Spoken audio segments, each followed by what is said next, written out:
is your host Jay. Today I want to talk to you guys a bit about the crystal skulls and the makers of the crystal skulls, and just trying to see what the function of these crystal skulls are, right? The first crystal skull that came into kind of mainstream European forefront and the attention of the world was a clear quartz one recovered by Mitchell Hedges during an archaeologist dig through South America through a Mayan city on the birthday of his adopted daughter. His daughter actually found the crystal skull by during her birthday when she went out to play, and she saw this light reflecting off this pyramid, and it was the crystal skull gleaming from the light.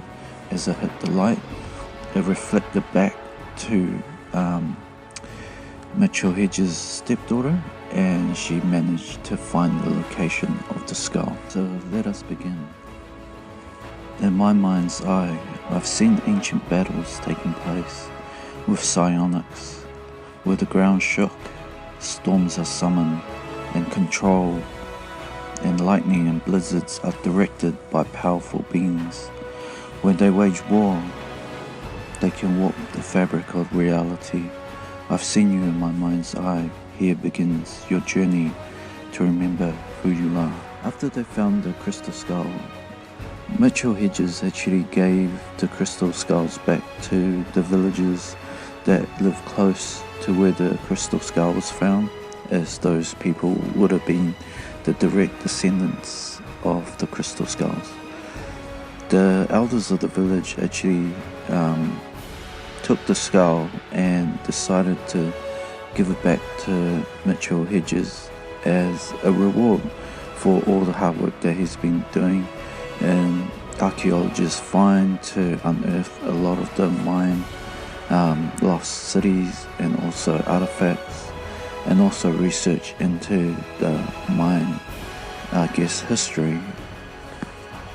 After Mitchell Hedges had passed away, the crystal skull's possession had passed on to his stepdaughter, so she kept it in the living room and had a lot of people come and visit her and also visit the skull. She claimed that it spoke to her, and also it irradiated certain properties, healing properties, and also it can foretell future events, and also gave her insight into knowledge not found via. She was getting a lot of intuitive telepathy thoughts and intuition from the skull itself, and she was getting telepathic signals from it.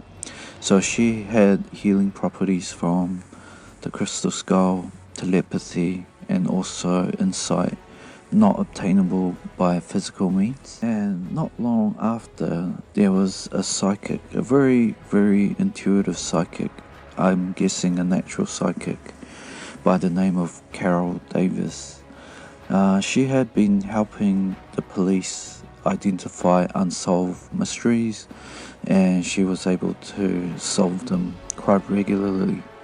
So she went to visit Mitchell Hedges' stepdaughter, who held the skull, and she went into the living room where the skull was kind of placed, and she went into a deep trance, and all this information started coming into her, and she was channeling the skull. And in one of her excerpts that she woke up, and when she woke up she didn't know what had happened, but a lot of the information that was relayed back, people had taken notes of. It was believed these skulls were created in the beginning of mankind's conception, and these skulls themselves were made from a crystalline, from crystals. And the crystals themselves had requested the crafters to craft them into a shape of a skull. With the crystals themselves, they can't be carbon dated as they do not physically age. So just imagine if you're a super advanced alien species If you were to take a crystalline ship and made it into from that particular material, that ship won't degrade at all, right? So you won't need to replace any parts. You can just grow new parts and it will last forever, as long as all the components in it is still functioning. You can grow new components and it will never degrade. Just to have an idea of what these quartz crystals are used for these days, quartz crystals are used for huge amount of storage information banks. It's currently being used in terms of our technology for storing information, right? But the metaphysicals people use these quartz crystals for healing and for higher states of consciousness. Back in the ancient times, if we go back to where the crystal skulls originated, or close to thereabouts, what we know for sure, these native people used the crystal skulls for ceremonies, and also they regarded highly of these crystal skulls, so much so that the crystal skulls are almost like a lost ancient relative, right? So it's very highly regarded. I was told these crystal skulls radiated healing properties and also commune with the holders. Such the powers of these crystal skulls were contained or sought after. The Nazis even comprised a special unit in retrieving these rare relics and artifacts. From the branches of the SS were tasked in tracking and capturing and acquiring these artifacts by any means possible. Even the biblical objects of Pandora and the Spear of Destiny and the Cup of the Covenant was on the list to find. They had researched a lot into the Hindu texts of the time of the Veda Vedantas, and the occult had a paranormal unit called the Vril. The Vril Society, who I'll go into a little bit. Who were the Vrils? The Lady of the Vrils were their powers and what the paranormal unit called the Lady of the Vrils. Who were the Vrils? The Lady of the Vrils, what their powers were and what were their purpose. The Vril believed that their supernatural powers came from growing their long hair. Each one of the Vril Society demonstrated high levels of psychic powers.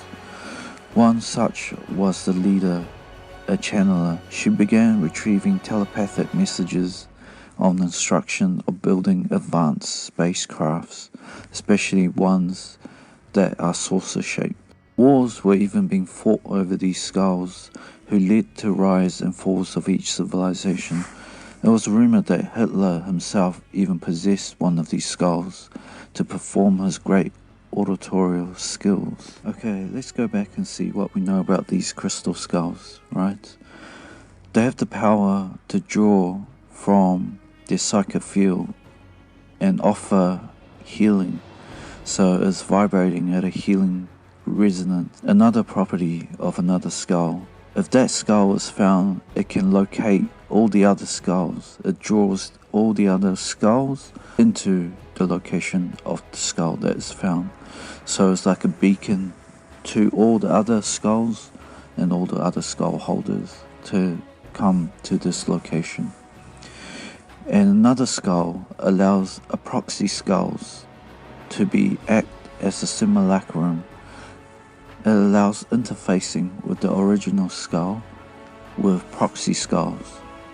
So it's like an amplifier, a receiver. So another property of another skull is like an amplifier. It's able to take the simulacrum or proxy skulls that are made and interface, not as powerful as the original, but with somewhat similar powers.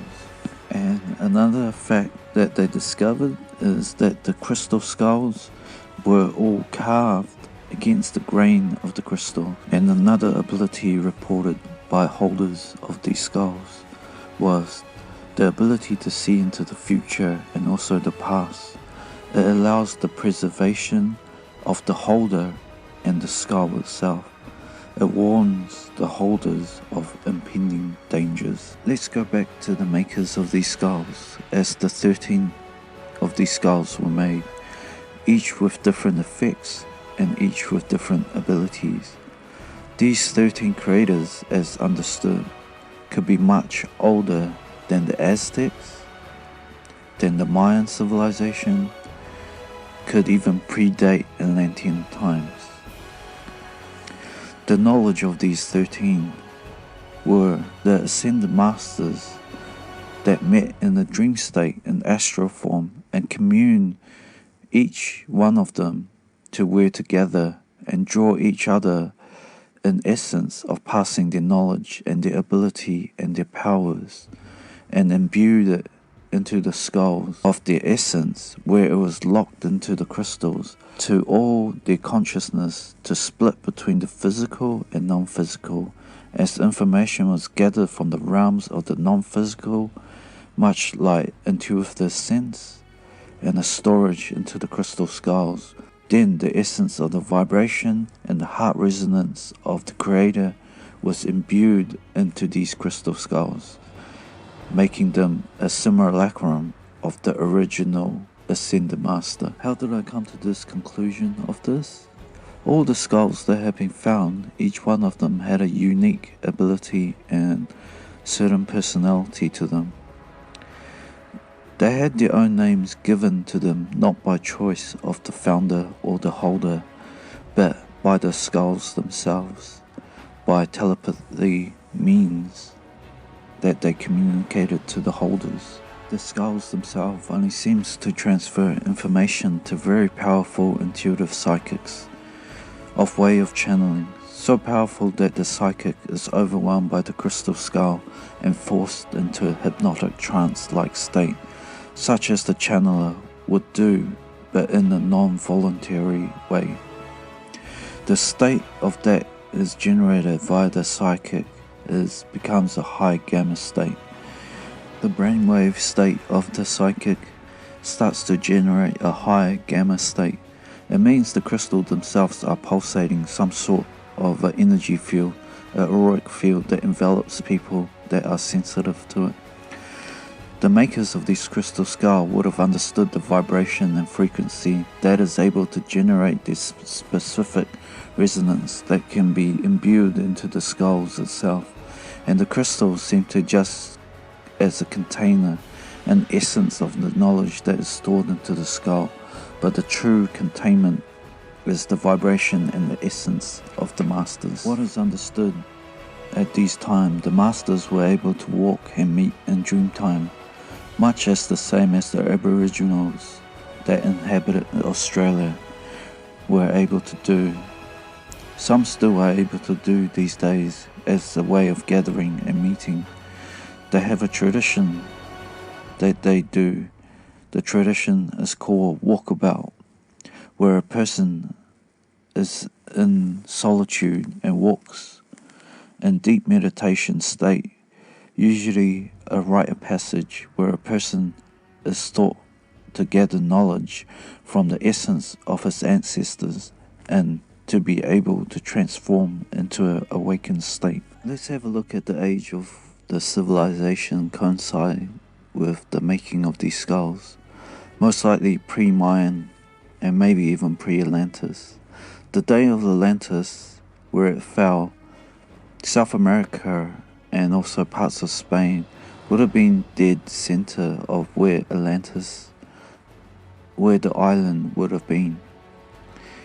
With the ability of these skulls, they were preserved and gathered and moved away before Atlantis has sunk and moved to where Mayan civilization would have flourished. Remember, one of these ability of the skulls is to foresee the future, and it is a possibility the skulls have warned the holders to evacuate before the cataclysm of Atlantis. Megalith structures are testimony traces left by the technology used not only by the Mayans and the knowledge of the Atlanteans. These Atlanteans must have been a mixture culture of Egyptians and Mayan type people, as their structures are still standing and are so similar to each other, so one must have assumed they had a uniform society that flourished the earth during that era. Mayans were the first creator of the zero counting system. They were also amazing observers of the cosmos. The astronomy were the reason why we have the 12-month cycle, and much of our lunar and solar system were already imprinted in some of their stone artwork. As you think of the word Atlan Kukulklats, you'll notice the collaboration of the word Atlan, as it could possibly refer to Atlantis, but their skills in building rival the position of the Egyptians, if not on par. The skulls themselves most likely was used in ceremony, as crystals were highly prized in Aztec society, only reserved for rituals or high priestess. In the later years, the Aztecs that came upon these lands claimed that there was another civilization that built these great megalithic structures that they inherit, which were most likely the Mayans. It seems many were found in the central point of South America. That leaves two conclusions: that the makers of the 13 were gathered at some point together in South America, or near South America, where they were kept together at some point, but parted ways or needed to be hidden. Now, if we look at the coastal area of Spain, a group of native people calling themselves the Basques believe their origin is Atlanteans. As we gather from these graphical points and landmass, and is missing and still be centered near South America and Spain, will be close proximity to the legend of Atlantis. If it's true, it's under the sea somewhere between these 2 points. Why is Atlantis so important? It is because during the time it is believed that Atlanteans had achieved many of the scientific advancement, if not more, than what we have today in our society. Their society was also heavily into frequency healing and energy and transcendence meditation. It is believed that Atlanteans also achieved many of the wonders of science into the metaphysical, also which we have yet to discover with our quantum physics. And slowly, as this level of knowledge is not retained, they start to degrade, or they do not have the means to replicate. A lot of the esoteric teaching have not also been shared and has been lost over time and kept in the hands of few who seek only power. If you go beyond Atlantis times to the time of the Veda Vedantas, before even the rise of Sumer, the first civilization thought of for man, they were given spiritual teachings of the universe. Such concepts are the words in the Sanskrit. They are not physical but metaphysical, the language of telepathy and soul essence. The people would have to reach a high level of enlightenment and understanding of the structure of the universe. Whom gave these people the knowledge of the language that's spoken in Sanskrit? The era of where the Sanskrit most likely are the makers of the skulls, as the heighten of the spiritual knowledge far superseded any of the known civilization we have today or known in the past. The makers of these skulls most likely originated from the time of the Sanskrit, the 13th Ascended Masters. This likely would have been the era of these masters crafting the skulls. It had survived throughout the ages. How could one imbue so much focus point of the essence into a creation of the skulls? It is amazing. They would have to spend a lot of time tuning it till the vibration is discernible from the skulls. From the makers of the crystallized skull would have been in a balanced, stable form to retain the crystal, yet encapsulate the essence of the masters within the crystalline, which allowed a stable absorption of the personality into the crystal. Imagine a time where the society that the prowess was not in technology but in spirituality and the self-development. Imagine a time where they ascended to great spiritual heights and was more important than obtaining wealth. They would have spent a lifetime at birth just cultivating knowledge from esoteric realms, reaching the highest knowledge not only attainable by physical sense, but also from the structure of the universe itself. This is why I believe the 13th creator of these skulls existed in the time where the Sanskrits were, where he, the spirit, and the physical consummated as one. The 13th would have been master over many. This is why I believe the creator of the 13 crystal skulls must have existed in the time of the Sanskrit, where the spirit and the physical consummated as one. The 13 would have mastery over many of the physical planes and also the spiritual planes. Many of these savant psychics with high ability skills of telekinesis, psychokinesis, astral traveling, materialization and dematerialization. These are almost akin to avatars, as the spirit exists in the physical but also still attached to the spirit realm, where they walk both parallel worlds at the same time. They were able to shape form from thoughts into reality, vibrations into frequency. From the ethereal, they pulled it into this dimension.